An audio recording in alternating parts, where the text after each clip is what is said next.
Ned Kelly's Last Stand, a great little diorama out of cardboard you can make from books of this kind. Quite a lot you can buy, and they have patterns inside them that you cut out, bend and stick together. The trouble is most of them have a tab like this that has to be bent very accurately along a long line. And without perforations, it may not bend accurately. You need a perforator. Or you might make your own patterns, like a large cardboard house. You need perforations so you can bend those tabs as well. Or even tickets to your own animal show or something of this kind. Perforations will allow you to tear the tickets off along the dotted line. Once again, you need a perforator. Well, in fact, you need to make your own pocket perforator. Very easily made as long as you can get an old clock. This was an old clock of mine, an alarm clock that ceased to alarm. So I've pulled it apart and you get a marvellous collection of cogs out of it.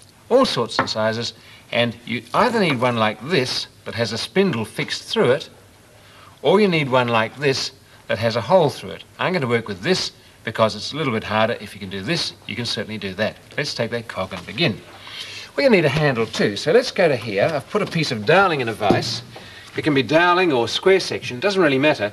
But you size up your cog. That one is, in fact, narrower than a hacksaw blade, so a hacksaw blade will do to make the slit. And you cut a slit neatly down the middle of the end of the stick. Here goes.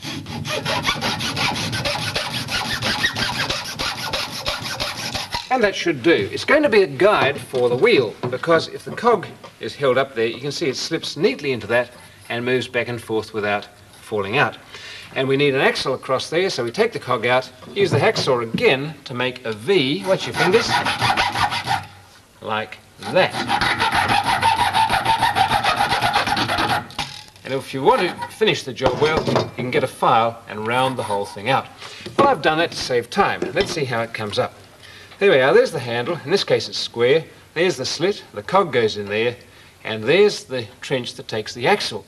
And that can be cut out of a screw, because the screw has not only the thready part there and the head at the top, but a nice smooth part in the middle.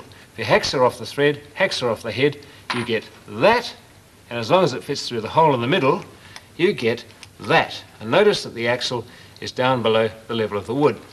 Well, little bits of sticky tape will hold that in place. Nothing too grand, but it does the job. One on that side and one on this side. And that still allows the wheel to turn, but not to drop out. And that's the perforator. And here's how it goes. Let's clear the decks. Firstly, if you have a pattern like this, bending that tab up like that is inaccurate.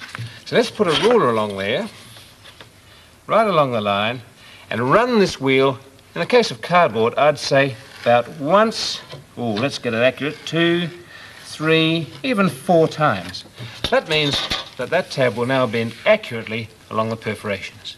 Beautiful, terrific, perforator works. Or if you have tickets, put the tickets down, ruler along those heavy lines. Once again, make sure it runs along the ruler. It has a mind of its own. Once or twice, press into cardboard, it'll really cut through, and that will produce perforated tickets that will be easily torn off. And I'll show you that. Now, here, admit 1, admit 2, 3, admit however many you like. And that is one very useful